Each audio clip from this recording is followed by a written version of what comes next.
Bueno, buenas noches. ¿Cómo están? No va a ser una clase magistral, vamos.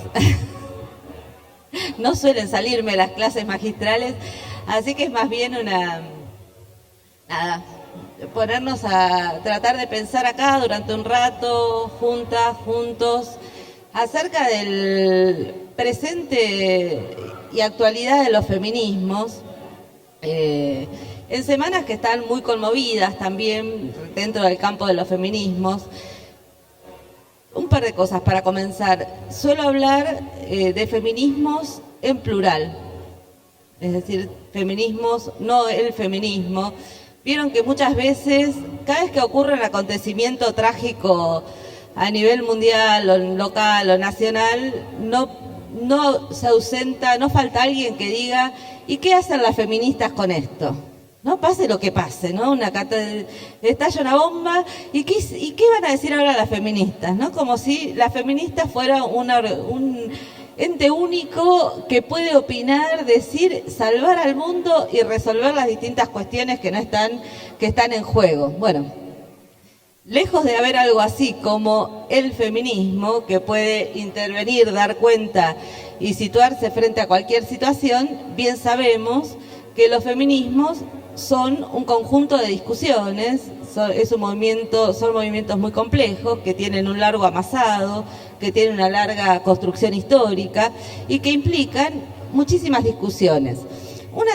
Una primera, cuando digo por qué no el feminismo y sí los feminismos, es porque cuando se dice el feminismo, en general se imagina un sujeto que es una suerte de sujeto universal de los feminismos. Habría algo que son mujeres, cuyo género ya determinaría un tipo de posicionamientos, una situación, un estado de cosas sobre las cuales se pueden deducir muchas cosas. El problema que tiene esa visión, esa idea universal de el feminismo como único, es que como toda cuestión que se universaliza o se piensa universal, en realidad es algo que nombra una experiencia central y que esa experiencia central deja de estar adjetivada, ¿no?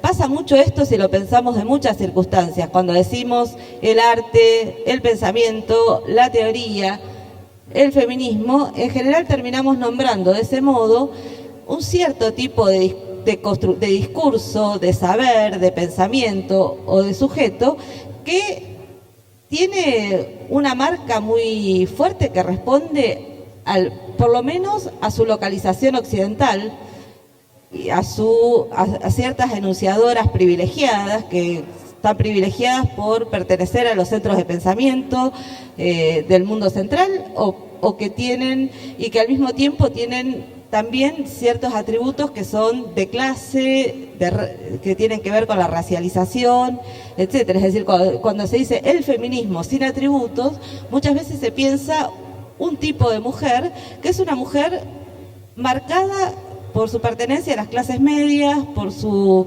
blanquitud, por su lugar de enunciación vinculada a ciertos centros legítimos y hegemónicos del saber. Bueno, frente a eso fueron apareciendo a lo largo de la historia muchos feminismos que solicitaron, reclaman, reconocer otras marcas. Entonces pensar que además de nuestra experiencia de género, tenemos una experiencia que es territorial, que tiene que ver con los lugares donde desarrollamos nuestra vida, que tiene que ver con la clase social a la que pertenecemos, que tiene que ver con el modo en que nuestros cuerpos están marcados racialmente, que tiene que ver con nuestras lenguas. Entonces, esos feminismos, que en general se llaman feminismos populares, comunitarios, los feminismos negros, los feminismos indígenas, ponen el adjetivo al lado. Son feminismos con este adjetivo. Los que no ponen el adjetivo al lado son los que se presentan como universales. Entonces, el primer paso me parece que siempre es pensar los feminismos en ese carácter, que es un carácter plural y por lo tanto conflictivo. Es decir, cada vez que hablamos o pensamos desde los feminismos, pensamos un cierto estado de conflictos, de discusiones, de querellas y de combates que son no solo contra un orden de desigualdad estructurado a partir de relaciones entre los géneros, que es un orden que tiene que ver con la distribución desigual del trabajo, con la distribución desigual de los ingresos, con la desigualdad en todos los planos de la vida, sino que además esa desigualdad se cruza con otras desigualdades y se intersecta de distintos modos con esas otras, entonces va a producir formas diferentes de intervención en el espacio político y común. Esas discusiones, no sé si siguieron las discusiones que se dieron alrededor del encuentro que acaba de terminar en San Luis, el encuentro número 35, que se había nombrado hasta el año anterior, con muchas discusiones en los últimos 2 años, como Encuentro Nacional de Mujeres, y este año se realizó por primera vez con el nombre que se venía solicitando en los 2 anteriores, que es Encuentro Plurinacional de Mujeres, Lesbianas, Travestis, Trans, Intersex y No Binarias. Digamos, es decir, el nombre del encuentro que acaba de culminar recogió un conjunto de intervenciones, que eran intervenciones polémicas, respecto de 2 cuestiones. Una cuestión que es la cuestión de el carácter nacional o no de esto que llamamos Argentina. ¿Podemos decir que Argentina es solo una nación o llamamos Argentina a un territorio que tiene fronteras, pero que está habitado por un conjunto de experiencias que no se reconocen todas esas experiencias como experiencias de la nación argentina, sino que también tienen otros orígenes, que tienen que ver con las poblaciones indígenas, que tienen que ver con poblaciones que fueron radicadas forzosamente acá a partir de la esclavitud, y que sus límites no son los límites de la nación. No, esa discusión estuvo en los encuentros, estuvo en el nombre del encuentro. Es una discusión que apareció muy dramáticamente en los días anteriores a la realización del encuentro, cuando se produce el desalojo en Villa Mascardi, ¿no? Donde la persecución muy directa y muy directa, y también con elementos de violación a los derechos humanos de mujeres mapuches que estaban en la comunidad y que fueron detenidas, trasladadas a penales de muy larga distancia, interrumpidos sus ciclos de lactancia, de cuidado y de parto en un caso, puso de modo muy dramático esto que se venía discutiendo en los encuentros. Es decir, ¿podemos acotar todo a este Estado-Nación o los feminismos implican otro esfuerzo que disloca al Estado-Nación y nos pone en otras discusiones? Obliga a otras discusiones, obliga a otros reconocimientos, obliga a un reconocimiento de carácter plural o de la heterogeneidad constitutiva de este Estado-Nación. La otra discusión está en la otra parte del nombre, ¿no? Mujeres, lesbianas, travestis, trans, etcétera. Es decir, ¿qué nombra esa discusión? ¿Qué nombra ese conjunto de agregados?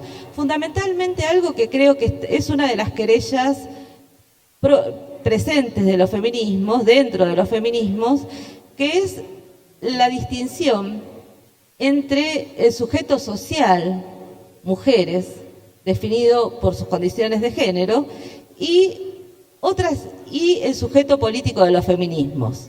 Porque el sujeto político de los feminismos no necesariamente se encarna en aquellas que tenemos un género asignado al nacer como mujeres.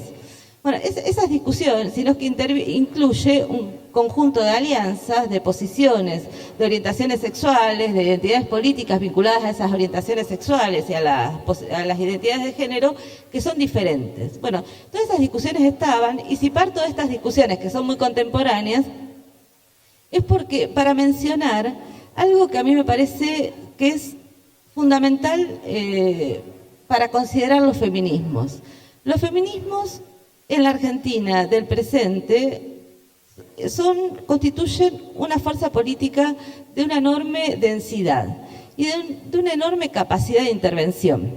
Esa fuerza, no porque los feminismos hayan nacido antes de ayer, tienen una acumulación enorme. Dije, de hecho, el Encuentro Nacional y ahora Plurinacional lleva 3 décadas y media, es decir, es un profundísimo esfuerzo de tejido, de amasar, de juntar, de hilar, de generar situaciones de hospitalidad para que se produzcan esas conversaciones.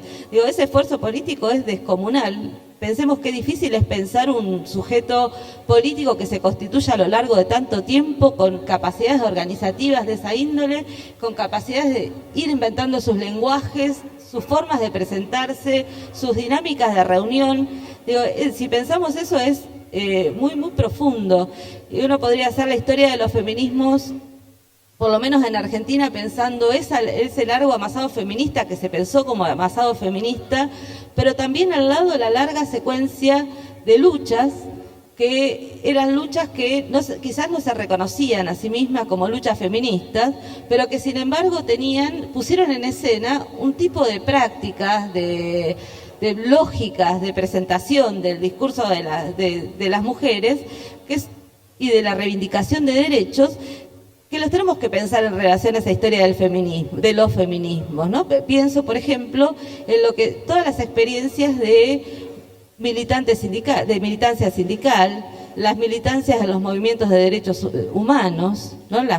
Que son fuertemente feminizadas en Argentina, las militancias en los movimientos de desocupados y desocupadas en los años 90, donde surgió una enorme cantidad de militantes a cargo de la realización cotidiana de los esfuerzos y de la organización, y muchas veces no apareciendo en lugares de conducción, ¿no? Esa es una de las cuestiones muy quizás trágica cuando pensamos esa genealogía de la aparición muy fuertemente de la feminización de muchas organizaciones y muchos movimientos, y al mismo tiempo que esa feminización no tenía lugares de conducción, de reconocimiento, salvo los movimientos de derechos humanos, donde las madres y abuelas de Plaza de Mayo constituyeron un lugar muy, muy central. No, en general los pensamos como historias separadas, la historia de los derechos humanos, la historia de los feminismos, la historia del sindicalismo, la historia de los movimientos piqueteros, pero hacer una genealogía más compleja de los feminismos nos implica poder tomar todas esas discusiones, no solo porque hubo, por ejemplo, cuando se ve la genealogía de los feminismos en los años 80, 90, hubo personas como Laura Bonaparte, madre de Plaza de Mayo, que fue absolutamente fundamental en la articulación de demandas de personas travestis trans. Laura Bonaparte, madre de Plaza de Mayo, llegó a encadenarse en tribunales para reclamar el cupo laboral trans. Esas escenas, esas alianzas, que son alianzas que hacen a la hermosísima historia de las luchas políticas argentinas, de personas que juntan algo que ocurre acá con algo que ocurre acá y entienden y traducen y enlazan unas situaciones con otras y producen una intervención ahí, implican en general un trabajo que es un trabajo bastante minucioso de archivo, de recorrido, de poner en evidencia algunas cuestiones. Mucho de ese trabajo, está esa historia, que es la historia de las luchas que no se decían a sí mismas feministas, pero son parte de unos feminismos pensados de modo más amplio, más complejo, más enriquecido. Al lado de todo eso tenemos que poner también todos los esfuerzos que hicieron muchas feministas en el campo universitario, ¿no? Que en los momentos de mayor cerrazón y de mayor se refugiaron o se centraron creando áreas de género, áreas de estudios de género, y produjeron en cada una de las disciplinas, en cada una de las universidades, formas de intervención crítica, relecturas, archivos, textos, y que hoy podemos revisar todo eso. A mí me parece que hay algo que caracteriza a este presente, que es que se da una situación muy interesante donde los feminismos masivos, los feminismos masivos callejeros, los feminismos que tienen sus picos de impresión social, digamos, de aparición, de relevancia, de dinámica muy fuerte, fundamentalmente en 2015, alrededor de la consigna Ni Una Menos, contra la violencia de género, en la secuencia posterior de construcción de los paros, primero nacional y luego internacional, de mujeres en los años siguientes, del 16 en adelante, no sé cómo se vivió. A veces temo cuando cuento estas cosas y pienso estas genealogías y pienso esos momentos, el déficit porteño de mi mirada. ¿no? Porque cuento estas cosas, porque claro, porque digo, ¿cómo lo habrán estado viviendo ustedes en Venado esa secuencia? Porque por un lado también creo que esos feminismos masivos también tuvieron una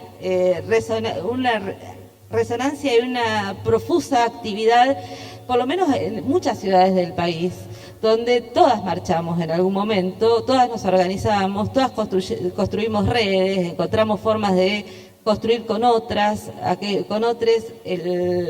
nuestras propias agendas. Pero efectivamente, cuando yo digo feminismos masivos, las imágenes que yo tengo en la cabeza son porteñocéntricas. Es decir, y en esas imágenes porteñocéntricas son las grandes movilizaciones del 2015, las movilizaciones de los 8 de marzo, los paros internacionales de mujeres y las luchas y lo que se llamó la marea verde, ¿no?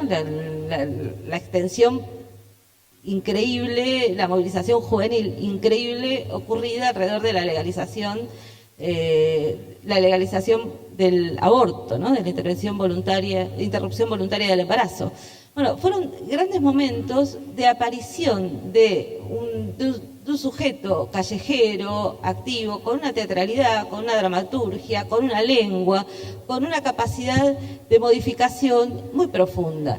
Una capacidad de modificación muy profunda que no se limitó de ningún modo a lo que se enunciaba en las calles, no se limitó solo a lo que implicaba conseguir una ley o no conseguirla, no se limitó solo a una representación política, sino que me parece, y quizás si algunos de ustedes trabajan con adolescentes o con jóvenes, lo verán con más claridad, afectó también las formas de vida, afectó los modos de vincularse con los afectos, pensar las relaciones amorosas, relacionarse con el propio género. Hace poco, estaba charlando con una niña de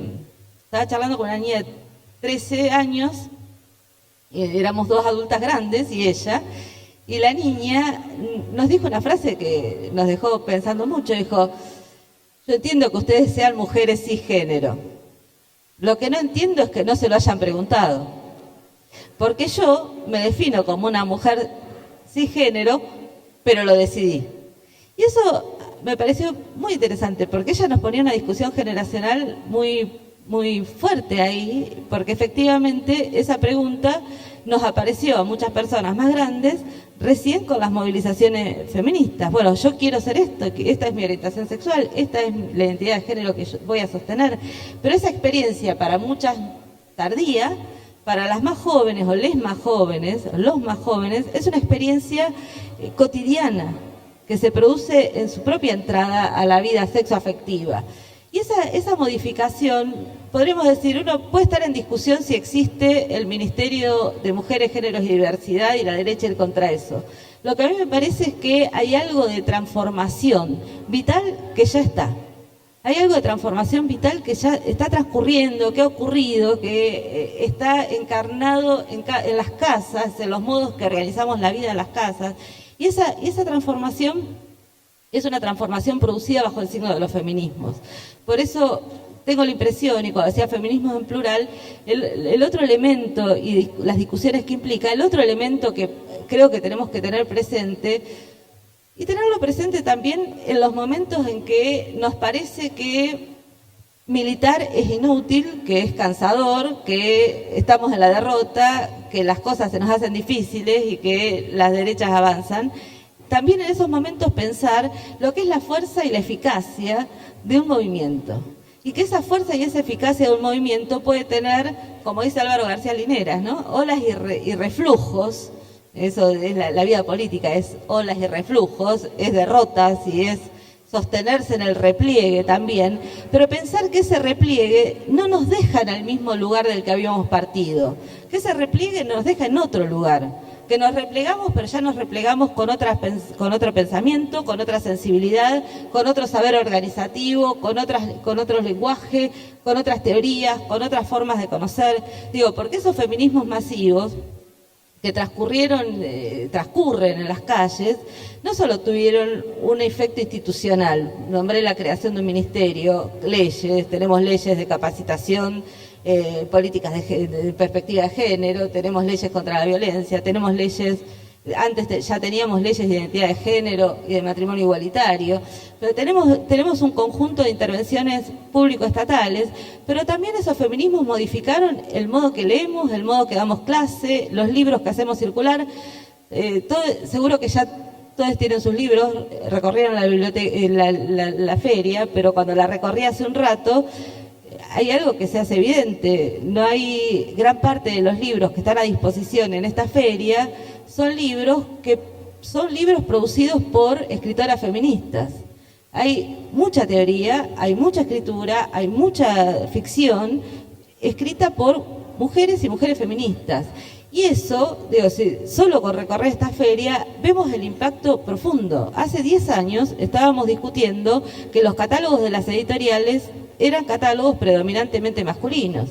Hace 15 años se estaba discutiendo que cualquier antología del pensamiento incorporaba el 95% o el 100% de varones y no de mujeres. Y estábamos discutiendo la dificultad, hace 3 años o 4, estábamos discutiendo, las músicas estaban discutiendo la ley de los escenarios para que los festivales no fueran estrictamente masculinos. Y en esa discusión, yo no sé si recuerdan, el organizador de Cosquín Rock dijo, lo que pasa es que no hay músicas de rock de calidad. No, venimos de eso. Bueno, cuando todo eso se modifica, cuando ya hay enunciados que no pueden decirse salvo en ciertos nichos muy reaccionarios, eso implica que hay una contundencia de un movimiento y una eficacia muy grande. Es decir, se modificó el modo que conocemos, lo que leemos, la historia que narramos, lo que vemos en el pasado. Construimos antecesoras, construimos legados, todo eso lo hacemos. Y lo hacemos no separado de la lucha de las calles, sino con la lucha la lucha de las calles funciona como una especie de lente, ¿no? Como una especie de advertencia, como una llamada a reconocer otras cosas. Por eso, siempre creo que no le debemos temer a los conflictos, porque es precisamente un movimiento que tiene esa capacidad enorme de intervenir, que tiene esa fuerza de reconstruir, recrear y fundar, que tiene también la fuerza de crear polémicas. Tiene también la fuerza de crear polémicas a su interior y de crear problemas a su interior. Hubiera sido un problema que nos hubiéramos quedado tranquiles, diciendo, qué bueno que seamos un encuentro de mujeres. Que se ponga en tensión eso y se discuta alrededor de eso y que haya querellas durísimas alrededor de todo eso es fundamental. Otra cuestión que está en estado de conversación, de discusión y que me parece que tenemos que considerar para pensar ese presente de los feminismos, es algo que aparece en relación, y que hay muchas compañeras que están discutiendo y pensando esto, que tiene que ver con las paradojas de la movilización masiva. O con una paradoja en particular, que supongo que también es algo que han atravesado en sus instituciones y en sus vidas de distintos modos, pero es una paradoja que tiene que ver con qué pasa cuando los feminismos se hacen masivos o tienen su primera experiencia callejera masiva alrededor de la cuestión de la violencia. Porque eso tiene un costado problemático, o un doble costado problemático. Por un lado, que puso en escena algo que no estaba en los feminismos anteriores, que era la figura de la víctima. ¿No? Tuvimos la figura de la víctima o la relación, la mirada, la atención sobre la relación víctimas-victimarios. Digo que no estaba porque lo que se discutía más generalmente dentro de las intervenciones feministas era el problema de la opresión. Se discute contra un sistema de opresión que pone a las mujeres o pone a los sujetos definidos con identidades de género, orientaciones sexuales disidentes, como objeto de una desigualdad y de la opresión de los varones cis. Bueno, ese régimen de opresión era el objeto de discusión. ¿Qué pasa cuando la opresión se corre como lugar de discusión y aparece la violencia? Y una violencia que aparece individualizada y sostenida en la relación víctima-victimario en sociedades, además que son sociedades muy tomadas por la lógica de la seguridad y la lógica de la pena o la lógica del castigo. Digo esto porque fue uno de los costados problemáticos, es uno de los costados problemáticos de nuestros feminismos, que es el carácter punitivo, ¿no? El carácter punitivo, llamándole punición, digo, de compañeras como escritoras, abogadas como Ileana Arduino, por ejemplo, o Catalina Trevisache, que vienen discutiendo muchísimo alrededor de esto. Ileana lo dice de un modo muy claro, dice: ojo con la construcción de filos de género para la máquina punitiva. Es decir, filos de género, ¿qué sería? Que podemos hacer funcionar la máquina de castigo, que es una máquina concentrada en suponer que el daño, que es un daño que proviene de la lógica misma del sistema de opresión, que ese daño tiene un responsable particular y que ese responsable particular puede ser enjuiciado, sancionado, expulsado de un cierto lugar. Eso es la punición, ¿no? La idea que la pena es una pena que repara, es una pena que salva. Bueno, dentro de los feminismos construimos mucho alrededor de esto, construimos mucho incluso con consignas muy caras a todas nosotras. Yo te creo, hermana, ¿no? Yo te creo, hermana. Vos podés poner en juego este problema que es creer. ¿Qué es? Creer, ¿por qué creo? Porque es la palabra de una víctima. Entonces la palabra de una víctima sostiene un modo de intervención, un modo de comprensión. Bueno, esa individualización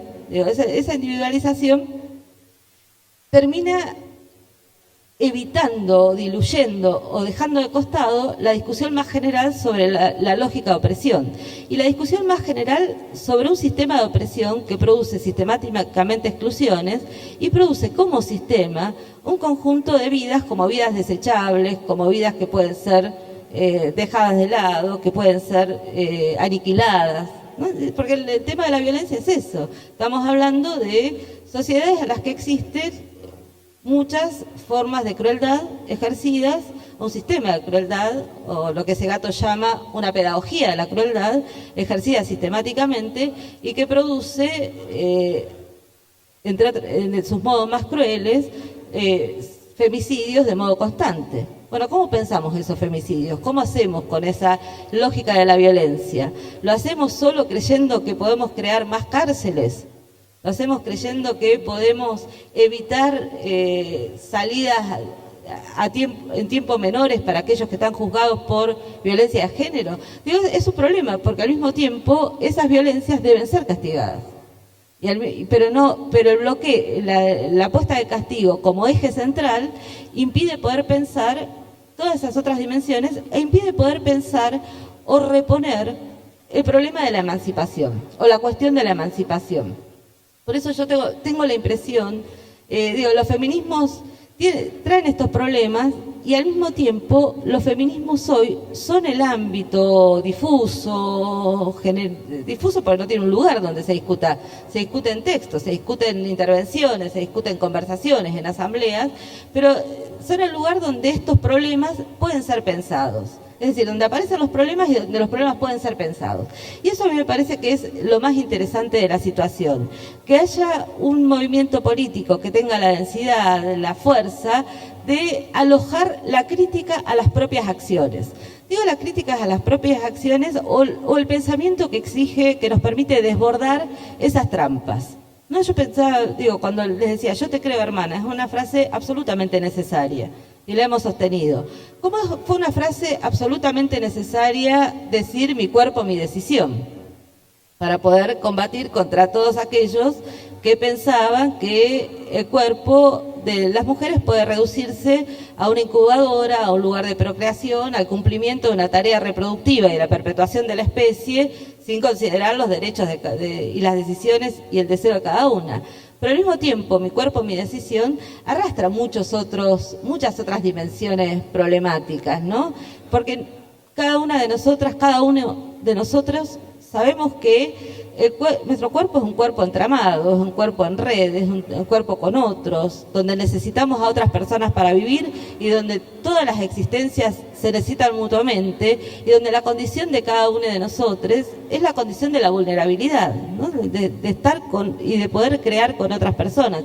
Entonces, cuando decimos mi cuerpo, estamos diciendo algo que es un poco cierto y un poco no cierto. Y mi decisión también es un poco cierto y un poco no cierto, porque nuestras decisiones se toman en relación con otras personas, con los afectos que tenemos, con los deseos que tenemos, con las composiciones activas que tenemos.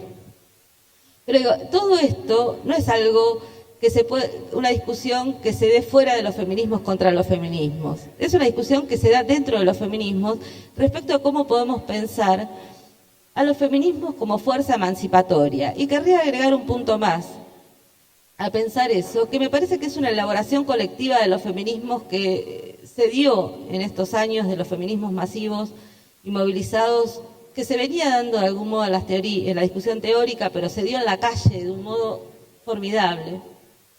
Cuando digo se dio en la calle, hay algo que a mí así como les contaba la charla con esta joven que nos decía, no entiendo cómo ustedes no se preguntaron si querían ser mujeres cisgénero, hace unos años, cuando estábamos discutiendo en el 18, la primera discusión pública muy amplia sobre la legalización del aborto, en uno de los 2 millones de chats que teníamos en ese momento para organizar movilizaciones, encuentros, cositas, al final de una de las vigilias, en un chat que era un chat de una zona del segundo cordón del conurbano bonaerense que teníamos, allí una joven de San Miguel nos cuenta un día que con otro grupo, con un grupito de amigas, habían armado un colectivo nuevo. Y ese colectivo nuevo se encargaba, nos pedía eso, juntaba ropa y comida para llevar a comedores. Es una zona San Miguel es una zona muy reaccionaria, con una iglesia reaccionaria, con un partido peronista y ahora pro muy duro. Fue el lugar que gobernó Aldo Rico durante mucho tiempo, ¿no? Entonces, pero el trabajo que ella nos contaba era un trabajo que habitualmente se hacía bajo el signo, era un trabajo que muchas veces hacían las propias militancias cristianas, ¿no? De juntar cosas, llevarlas a los comedores, producir lógicas de solidaridad y cooperación ahí. Cuando esta joven nos cuenta, dice, el grupo se llama Las Nietas de Judith. Entonces, yo le pregunté, ¿por qué se llaman Las Nietas de Judith? Y ella me contesta, por las nietas, porque somos las nietas de todas las brujas que no pudieron quemar. No estaban cantando, subieron al tren y se pusieron ese nombre. Las nietas de todas las brujas que no pudieron quemar. ¿Y Judith? Y me dice, por Judith Butler. Judith Butler es una teórica norteamericana que yo creía que hasta ese momento la leían 30 personas en cada una de las universidades del mundo. Y esta compañera dice, las nietas de Judith, por Judith Butler. Y le digo, ¿qué están leyendo a Butler? Pregunta de profesora, ¿no? ¿Nombrás a alguien? ¿Lo leíste? No. Y ella me dice, no la leí, no la leímos. Pero nosotras nos reconocemos queer y ella nos dijeron que es importante para asumirnos como queer. Y esos enlaces, ¿no? Esas traducciones de un tipo de militancia con una teórica que escribió libros sofisticadísimos y complejos sobre la construcción del género, ponía algo en escena de un modo muy interesante, ¿no? Por eso que tienen los feminismos de producir, son al mismo tiempo un modo de acción y un modo de conceptualización. La producción de un sistema de pensamiento, de un conjunto de ideas, donde aparecen las teorías, aparecen los conceptos traducidos, apropiados, encarnados. Yo pensé ahí, por supuesto que eso ocurre así, porque quizás para esas compañeras no es necesario leer a Butler para saber que el género es una performance y que el género es algo muy distanciado del sexo. Bueno, eso lo sabían antes de leer a Butler. Bueno, esas traducciones, por eso digo, algo que me interesa de los feminismos, es también esa capacidad de producir conceptualización, teoría, intervención en términos del pensamiento. Y ahí les quería mencionar el último, o uno que a mí me parece fundamental, que es cómo se reconceptualizó dentro de los feminismos la cuestión del trabajo. Me parece una cuestión que estamos en una sociedad que todo el tiempo está discutiendo qué es trabajo y qué no es trabajo. Lo está discutiendo cuando discute si los planes son trabajo, la gente tiene planes y hace tareas comunitarias, trabajan o no trabajan. Lo está discutiendo cuando hay personas que desde un lugar absolutamente reaccionario dicen las amas de casa no tienen que cobrar jubilación porque no aportaron. Digo, todo eso están discutiendo qué es trabajo y qué no es trabajo. Bueno, en el propio proceso de construcción de los paros internacionales se discutió mucho qué era trabajo, porque para hacer una huelga, tradicionalmente, ¿dónde se hacía una huelga? Se hacía una huelga en el lugar donde teníamos un trabajo asalariado. Es un sindicato que dice, hoy suspendemos el trabajo por mejoras, aumentos, condiciones de laburo, etc. Los feminismos dicen, hagamos un paro. Entonces, ¿quién puede llamar los feminismos a un paro? Y en todo caso, ¿qué significa parar? Y ahí se abrió esa discusión muy interesante para mí respecto de se para en todo lugar que trabajamos. Por lo tanto, lo que se abre es la pregunta de qué es trabajo. Las tareas domésticas, el trabajo reproductivo, el trabajo de la casa, el trabajo de cuidados, como trabajo. Pero también el trabajo, por ejemplo, de producción de lazos comunitarios, el trabajo que muchas personas hacen cuando dan apoyo escolar, el trabajo que muchas personas hacen cuando sostienen una olla popular, el trabajo que sostienen los merenderos, el trabajo que sostienen para producir, para evitar que se desgrane, se corroa, se desarme la vida social. Hay mucha militancia y mucho trabajo puesto en que eso ocurra. El trabajo de la economía popular e informal. Todos esos trabajos, es decir, lo que nos abrió la pregunta del paro fue parar en todos los lugares donde se trabaja, implica reconocer que en muchos más lugares que no son la relación salarial formal, trabajamos. Y por lo tanto, esa apertura fue una apertura fundamental para discutir, para conversar y para comprendernos a nosotras mismas. ¿Por qué? Porque apareció la idea muy encarnada, digo, la idea ya estaba escrita, pero apareció muy encarnada de la doble jornada. Hoy decimos doble jornada y todos sabemos que es la jornada que, además del trabajo que hacemos afuera de la casa, está el trabajo que hacemos dentro de la casa. Pero también apareció la idea de triple jornada, el trabajo que hacemos también como sosteniendo comunidad, sosteniendo lugares de confluencia. Bueno, ese saber, digo, es un saber que me interesa traer el ejemplo porque es una elaboración que se da de modo colectivo. Es decir, y son momentos casi milagrosos para mí cuando una sociedad, un grupo de una sociedad piensa, descubre, nombra, inventa y actúa. Digo, esa dimensión que tiene, la productividad que tiene ese esfuerzo, modifica también la vida de muchas personas. Modifica la vida de muchas personas que empiezan a reconocer lo que hacen de modos muy diferentes. Bueno, de modos diferentes a los que consideraban antes, que hacían trabajos que resultaban invisibilizados, estigmatizados o negados como tales. Y a la vez, no solo esa experiencia, sino la posibilidad de la apertura de un conjunto de demandas, de reivindicaciones y de intervenciones en el espacio público. Esto que creo que son los feminismos, señalé apenas esos puntos para señalar esa capacidad de modificación, de invención, de conceptualización y de creación común, pero muchas veces lo olvidamos.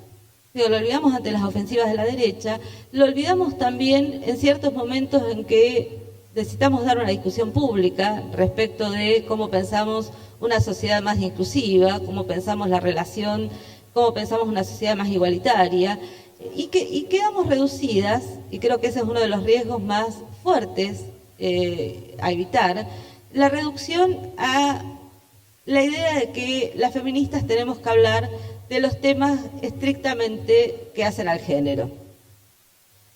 Digo que esa es una reducción, ese es un problema, y eso es un modo de condenarnos a la impotencia, porque me parece que las feministas, lejos de hablar solo de los temas que hacen estrictamente a las posiciones de género, a las leyes que tienen que ver con el género, tenemos algo que decir sobre el trabajo, sobre el dinero, sobre las finanzas, sobre la economía, sobre la salud, sobre la educación.